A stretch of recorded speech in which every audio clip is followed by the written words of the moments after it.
This podcast is a quest for well-being, a quest for a meaningful life through the exploration of fundamental truth. Enlightening ideas, insights on physical, mental, and spiritual health. The inspiration is love. The aspiration is to awaken new ways of thinking that can lead us to a new way of being well. Welcome to Body, Mind, and Soul Healing Conversations.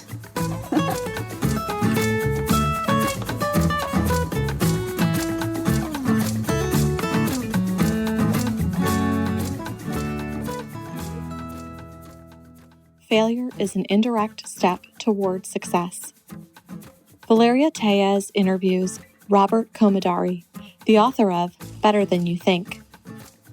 Rob comes from a family of 7 siblings growing up in a 2-bedroom, 1-bath, 745 square foot house in Northeast Baltimore City. He is the son of an Italian immigrant and a red-haired German. Money was hard to come by while growing up.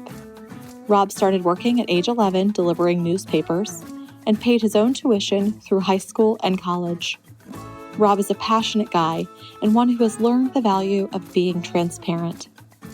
He has read 800 books over the last 29 years and is an avid student of personal growth and development. Rob recently finished writing his first book. His passion is to inspire and impact all those he comes into contact with to fulfill their God-given potential through his speaking and writing. He currently owns a real estate team at Keller Williams Gateway in the Perry Hall White Marsh area of Baltimore County, Maryland. Rob has sold over 1,400 homes over the last 18 years in real estate, and he is continuing to grow his team. Through his speaking and writing, Rob shares his own experiences and insights on awareness and how he has grown into his own person. You will learn how he has learned to become more aware of who he is and what his potential is. You will learn ways to access that potential in you and put it to use. You will laugh, you will cry, and you will think. And those are the 3 components to having a good day, but more importantly, to having a good life. Meet Robert at robcommodariauthor.com. Here is the interview with Robert Commodari.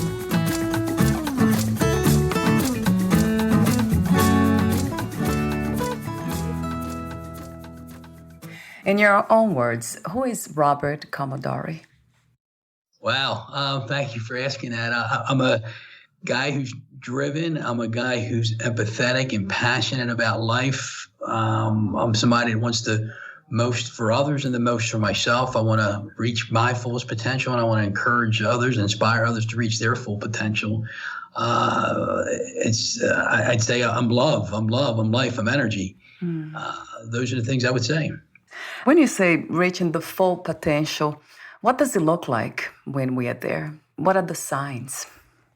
Well, number one, I don't believe there is a there, because when we get to a certain height or certain place, I think the natural human instinct is to always go further or do better or achieve more. But I think that potential is like, did you give it your best? Do you know you gave it your best? If you've given it your best every day, you will reach the potential in that moment or at that level, because there's a next day, a new horizon, and another mountain to climb. And it's just important to know that part of that fulfilling of your potential is feeling fulfilled itself. Does that make sense? It does. Yeah, I love that, Robert. This idea of giving your best. Yes. But I do have another question that might contradict that a little bit. Maybe not contradict, but can add. So I'm wondering if when we don't give our best, if accepting that we didn't do it and treating ourselves with love and kindness, if that is another form of living our full potential.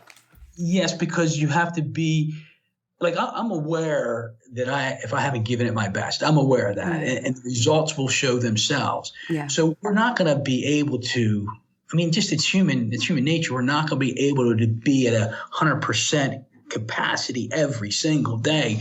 So when we don't hit that mark, so to speak, yes, we do have to give ourselves some grace. We do have to show ourselves some self-love, and just know that there's another day. And I don't want to always say there's tomorrow, because then we can always procrastinate, but we can always come back and give it the best the next day or the next time or the next event. The danger when you say giving our best all the time, it's perfectionism, because that leads to a lot of issues, mental issues and stress, anxiety, depression, and to name some. You had mentioned earlier, you said when you get there, and then you just mentioned the word perfectionism. Yeah. And so I wrote a blog, I don't know, a year or 2 or 3 years ago about, perfection in there. There's no such place as there, and there's no such thing as perfection. Right. So because if we think there has to be perfection, like you said, we do cause anxiety for ourselves or stress or depression. Yes.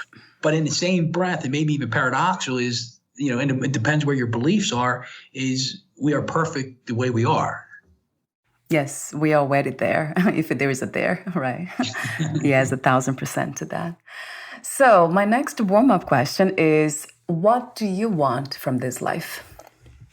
I want to leave this life knowing I lived it to the fullest, knowing I've impacted people and I've inspired people, knowing that, especially my family, my wife, my kids, my extended family, knowing that, I left them a legacy of just working hard, working smart, doing your best, and being love to everyone, for everyone. And in that, love comes back to you. So if you want love, you got to give it. If you want acceptance, you got to give it. If you want to be acknowledged, you got to acknowledge. So I want to leave this life knowing that I've done my best and given my all to everybody. Yes, especially when it comes to love. Yeah, that's beautiful. The next warm-up question is about true leadership. How do you define true leadership? Well, you're asking some really good questions here. So true leadership is, I think it's somebody that leads by example, that's willing to lead from the front and pull people along with them. You can also lead from the back when you encourage others, but you don't want to push people. You want to pull them along. You want to be the example, but you also want to be the face of confidence, if that's a fair statement. People who work underneath you or live with you and see you as the leader, they want to see a confident person. They want to see a person who believes in themselves. So a leader is somebody who believes in themselves, believes in their capabilities, that has a higher level of self-esteem, and that's willing to get dirty, let's just say, get into the ditches and dig, and lead the pack by digging the first hole or shoveling out the first load of dirt, so to speak. Let me see. I do have one more warm-up question for you. The last one is the purpose of your life at this time. What do you think it is? To inspire people to be the best they can be, to be that impact on people, to be that encouraging voice to people, to show people that it's okay to be who you are, to be transparent. That's what I say. So you wrote the book Better Than You Think, and we talked about some chapters or some topics in your book last year. But talk to me again about the how you became a writer and what was the purpose of writing this book. Well, I never saw myself as a writer per se. I just saw myself as somebody who had a lot of information through reading and listening and watching, whether it's motivational seminars or reading self-help books. But so I never saw myself as a writer. In fact, English and writing were my two worst subjects, right? And but then from reading and living and becoming more aware, I remember there was a time when I went through this experience called a contemplative prayer, which awakened me and helped me become more aware of life and more intuitive and more inquisitive. And I just wanted to share the information. I'm like, I had all this pent up stuff in my mind and in my head, and I just wanted to share it. And I'm like, I want to write a book. And that was back in 2005 when I thought I could do it. And what happened was I didn't think I was good enough, smart enough, or worthy enough that anybody was going to read my stuff and listen to what Rob had to say. So I struggled back then with that self-esteem. So I had the confidence that I could do it. I just didn't have the self-worth feeling that I was worthy of doing it. Oh, wow. And this is the topic of our conversation today. Yes, a great segue, by the way. Yeah. Self-confidence versus self-esteem. What is self-confidence and what is self-esteem from your perspective? So self-confidence is a belief in your ability, a belief in what you're capable of doing or accomplishing. Self-esteem is more of a feeling of worthiness. How do you feel about yourself? That's the difference between the two. So I mean, if I could keep going, I believe I have the confidence to do things, but I might not always feel good about myself. I could feel good about myself, but don't feel like I have the capability or the ability to do certain things. Like I feel good about myself, but I know I couldn't be a jockey right now. Right. Yeah, that makes sense. So one has to do with skills, and the other one, it's very much connected to the self and how we relate to ourselves. That's deeply. correct. I love the self-esteem more in a way. I know they go hand in hand when we are trying to accomplish anything in life. We need self-confidence. But self-esteem, can we get that, let's say, the inspiration from spirituality, from God, to raise our self-esteem or actually to remove it? We don't need it. Who needs a self-esteem when you have this spiritual confidence that you are already perfect? Yeah, that's an interesting question, and I never thought about that. But we are human, right? We're all human. Yes. And let's face it, I would imagine you've experienced self-doubt before. Oh, yeah.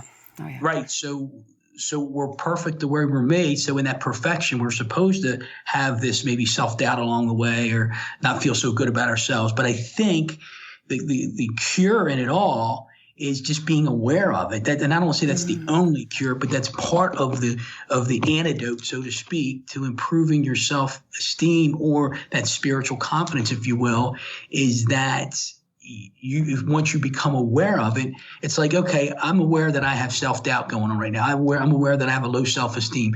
Okay, then I coach myself and I say, Mr. Low Self-Esteem, thanks for stopping by today. Now you can leave. Right.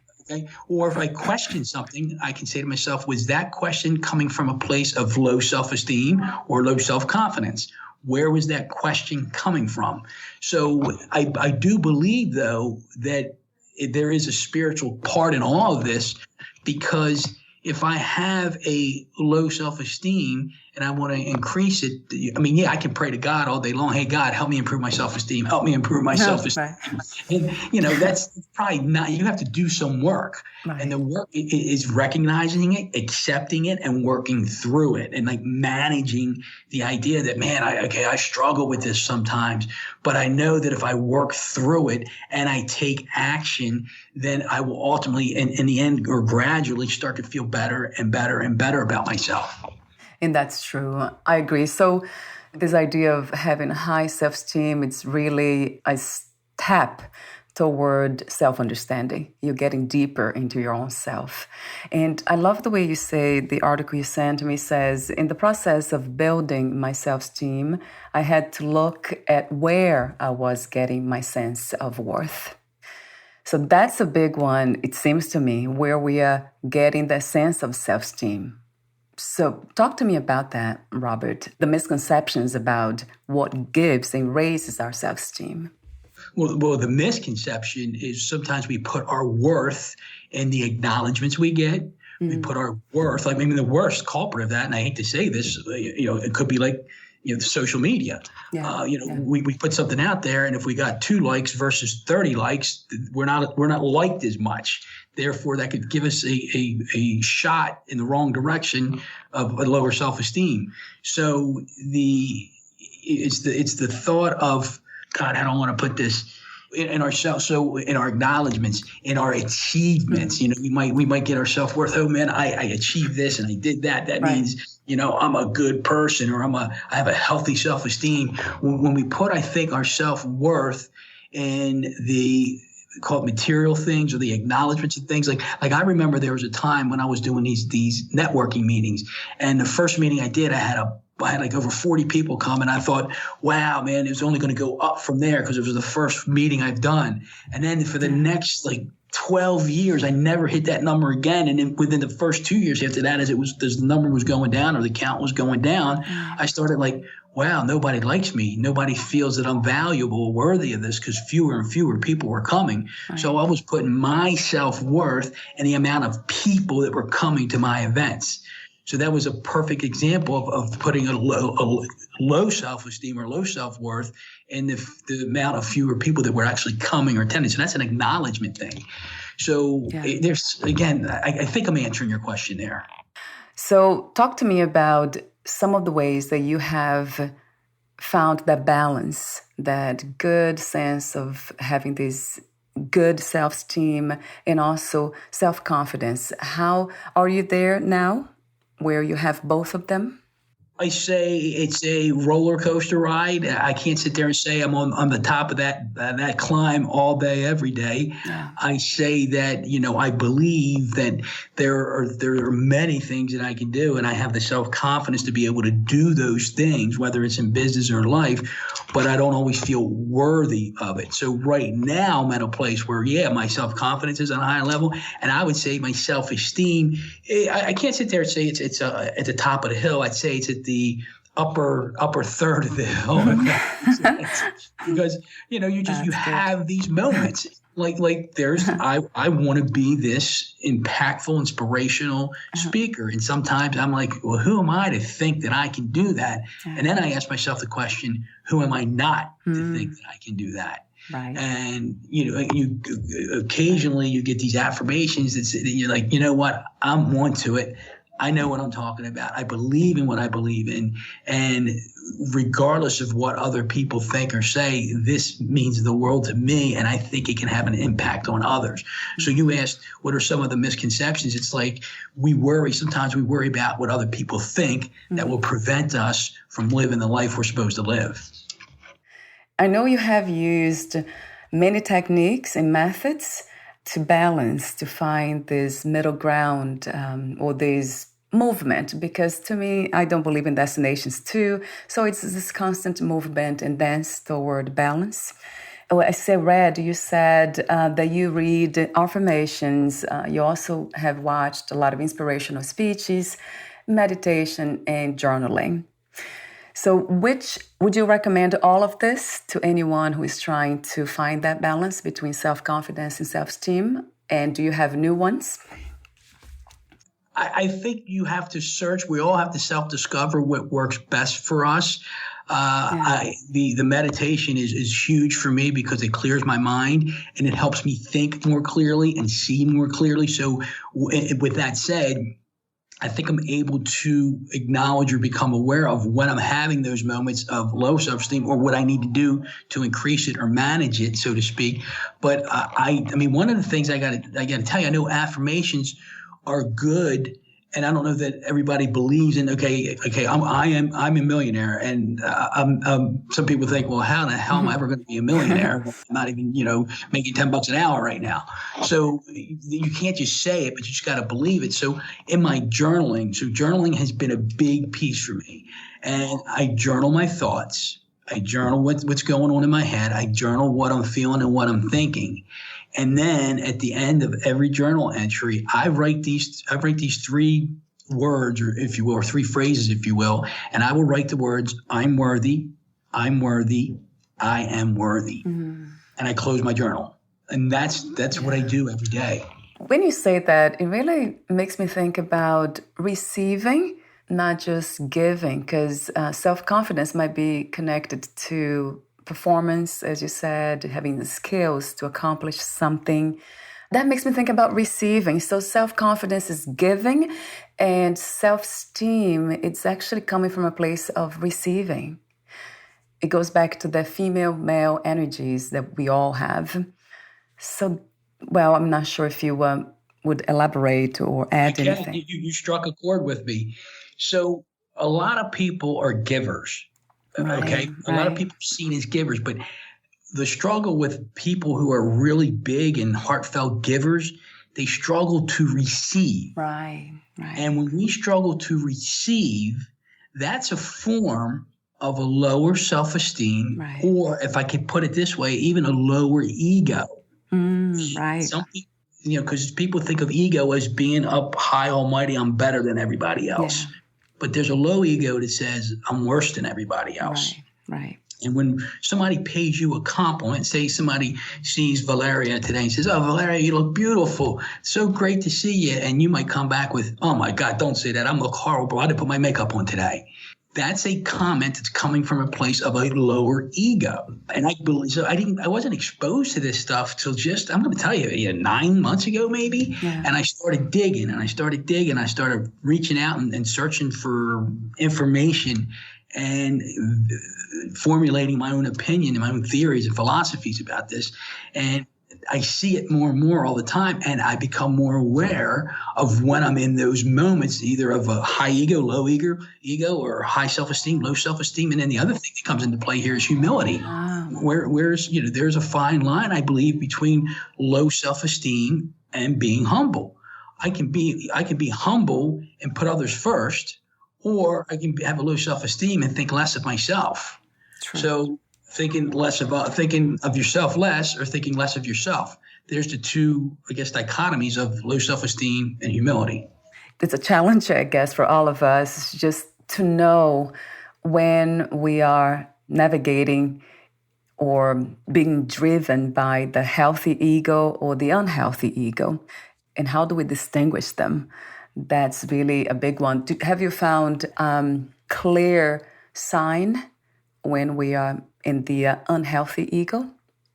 Have you ever been in a position where you want to say something about yourself to others, and then you're like, do I say this or don't I say this? If I say this, I really want to brag about myself or come from a place of high ego. Yeah. And it's so hard for you to bite your tongue that you're like, well, just this one time I'll say it anyway. And then you say it and you're like, I really shouldn't have said that.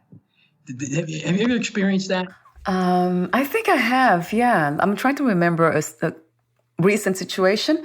I don't think I can recall any recent ones, but yeah, I'm sure I have done that before. Yeah. So in that, or when that happens, it's like, when you are at the moment you're about to say what you want to say, and something strikes a chord with you and says, Rob, that's really not coming from a healthy ego. It's come from a negative ego or an arrogance position. Then you got to stop yourself and you either don't say it at all, or you rephrase it where it doesn't sound so, pompous or arrogant, so to speak.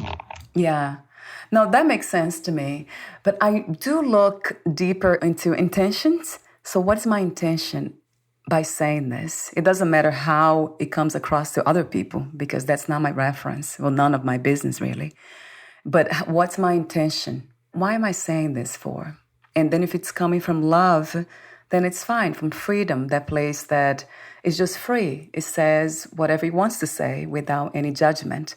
And that's when I know it's coming from the right place, regardless. It's like, what's your motive? Yeah, There was a time when I struggled. God, this was about 13, maybe 15, 16 years ago. And I remember going to a seminar, and that poison that we all have inside of us of comparing and competing with others. Yeah. And then I was questioning everything I was saying. What's my motive behind saying what I'm saying? What's my intention? Am I looking to get that acknowledgement? So I say this just to get the acknowledgement, and then I feel good about myself?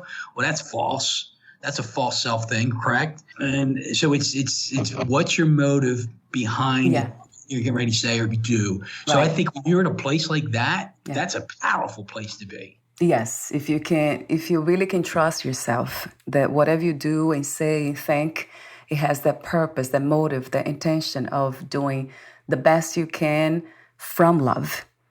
So that's my reference. It always has been. It doesn't matter how I do it, but if love is my motive, then I'm good. I agree. I agree with you 100%. And then now, I do ask the question to a lot of people what love is, because we do know that fear has many facets, and that's very important. Self-awareness is so crucial to know if it is coming from fear or love. How do we know the difference? But I think it's pretty clear. Have you done that, some kind of exercise to know, Robert, what's coming from fear and what's coming from love?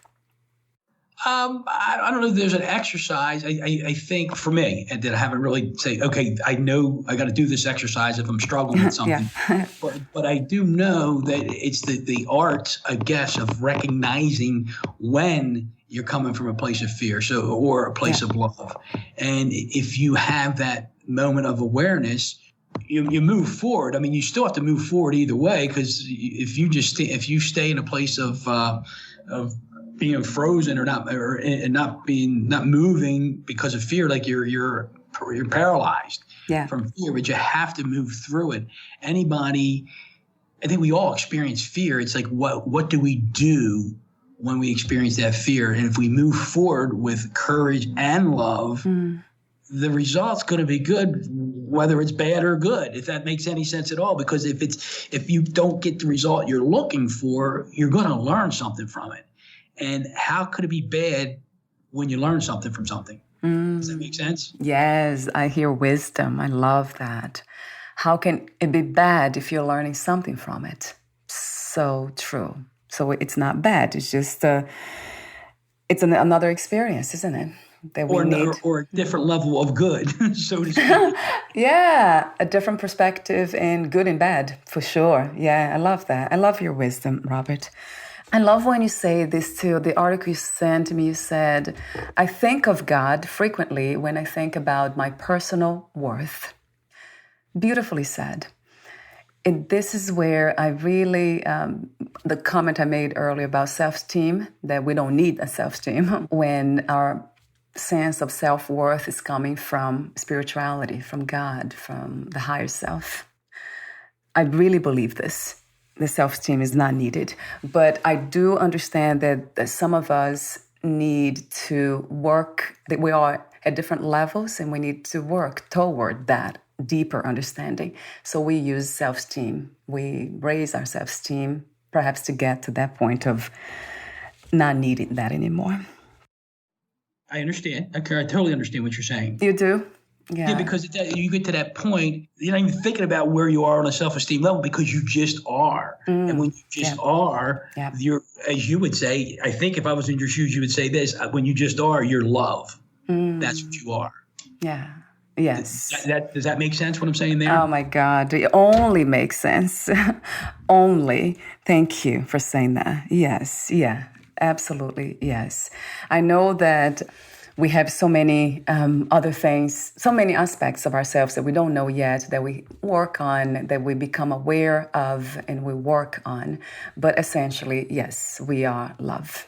Yes. And knowing that and having that confidence to not just say it, but live in such a way is just the most liberating experience from my perspective. I don't think I'm there 100% in the sense of always getting it right, but because I have that intention is coming from that place, then it's okay. I always fall into acceptance. And speaking of acceptance, we're almost at the end of the interview, but I do want to talk to you for a moment about that. How did you discover the power of self-acceptance? That's interesting. I was reading a book called The Way to Love, ironically enough, right? Love.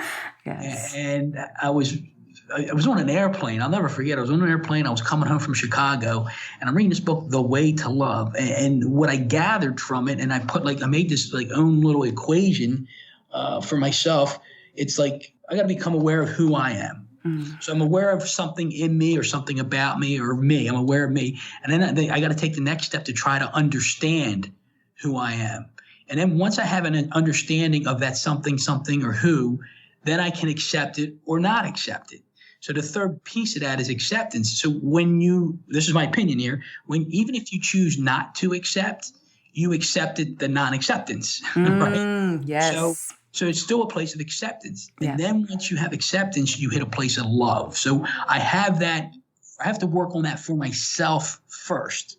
then I got to flip the shoes and put myself in the other shoe, saying, okay, now I become aware of Valeria. I just meet Valeria, and my first impression could be good or bad. But then I got to take the time to understand why Valeria is who she is and what she is. And then once I become more understanding of her, then I can choose to accept or not accept, and then move forward to a place of love.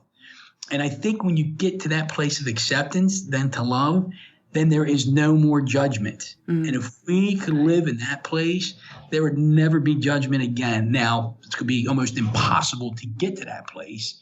But if we worked at that and we worked at that and we worked at that, imagine how powerful that would be. To get to a place of non-judgment, because that leads to acceptance, that leads to understanding, that leads to love, right? It's a result of it all. It's a result of understanding. It's a result of acceptance. It's a result of all that. I absolutely love this idea of getting there. And you just said that it's not possible, really, to get there 100%, right, Robert? Maybe it is, and maybe I'm not there yet, right? And if I get there, I'll let you know. Let me know, please. It's yes. hard. I think it's a hard mountain to climb, but I think if you're willing to climb it, you will experience fulfillment to some degree, because the more you climb, the more you're going to become aware, and the more you become aware, the more you're going to live. So that's my thoughts on it. So I have a few more questions for you, but before I ask them, would you like to add anything? I think it's something. I'll say it this way: the real pandemic in this world is, I believe, people who have low self-esteem, because I think it exists at a much deeper and a much higher level than people realize or know. Because I think it was Henry David Thoreau that said people are living lives of quiet desperation. And, we have the real pandemic of the coronavirus, but what did that lead to? It led to isolation. It led to depression. It led to suicides. All those things are up higher than they've been in God knows how long, or if ever before. And if we could work on that self-esteem issue, we could put a big dent into that pandemic, if that makes sense. What is your idea of strength? What is to be strong from your perspective? Wow. So the strength in a literal word means, having power, having, muscle strength. Yeah. But I think strength in some sense of the word is being able to persevere, being resilient, right. Being able to handle the constructive criticism, so to speak, being stoic to some extent. I love the word stoicism, because you don't let things bother you like they might bother others. You don't get offended easily. You keep your word. You always do your best. You see the positive in everybody or everything. To me, those are signs of strength. And I like to live by that. And speaking of empowerment, what is another word for empowerment? Wow. When I feel empowered, I feel confident. I feel a sense of freedom. I definitely feel a sense of higher self-worth. So empowered, I think I got to put that in the same category as confidence more than anything else. If I'm empowered, I'm confident. And I do feel good about myself. The last question is, what are 3 things about life you wish everyone would know? 3 things I think everybody should know or would love to know. Yeah. The first word that always comes to mind is that how powerful it is to become more aware of who you are, who others are, what's going on in and around you. Become more aware of, or more empathetic about people and things. Yeah. With the power of empathy, the power of awareness, the power of knowledge and wisdom, if we took a step back and look, I'm one of those guys that wants to achieve, wants to accomplish, wants to, hit this mark and this mark and this mark. And sometimes I have to slow down to build my foundation. And that foundation is about knowledge, wisdom, and awareness. Build that. And then you can have and do and be who you're supposed to be. The foundation of wisdom, for sure. Yeah, that will take us far. No doubt about it. So I don't know if I gave you three things there, but it's just become more aware. I don't know, Valeria. That's a good one. But awareness is number one, and then managing and being able to coach yourself when you're having those moments of self-esteem, because the cure is in the awareness, not in an antidote, so to speak. And I wonder what comes first, wisdom or awareness, or if awareness is a component of wisdom. I think wisdom might be a component of awareness, because how can you be wise if you didn't become aware of something? And that's just a thought off the cuff like that. Right. But I think awareness is the foundational piece, foundational step in anything. Where can we find more information about you, your books, products, services, and future projects?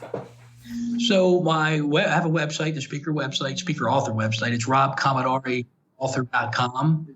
I don't know if you need me to spell that out, but Rob Commodari, Commodari, author.com. So you can get a website there. I have an email address as well. It's rob@robcommodariauthor.com. You can look me up on Amazon for the book. I have a YouTube channel, by the way. You can go to YouTube and type my name in, Rob Commodari, and there's plenty of little presentations I've given, anywhere from 2 minutes to maybe 25 minutes. You might be able to find me there as well. Wonderful. I'll have the website link on your podcast profile for sure. And thank you again, Robert, for your authentic presence. I absolutely love your wisdom and your authenticity. Thank you. Thank you, Valeria. Thank you so much. We'll talk soon. Bye for now. Bye-bye.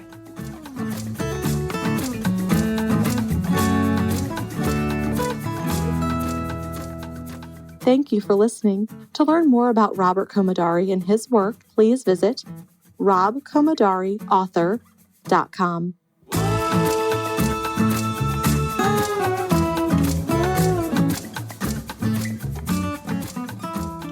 To learn more about this podcast, please visit fitforjoy.org/podcast.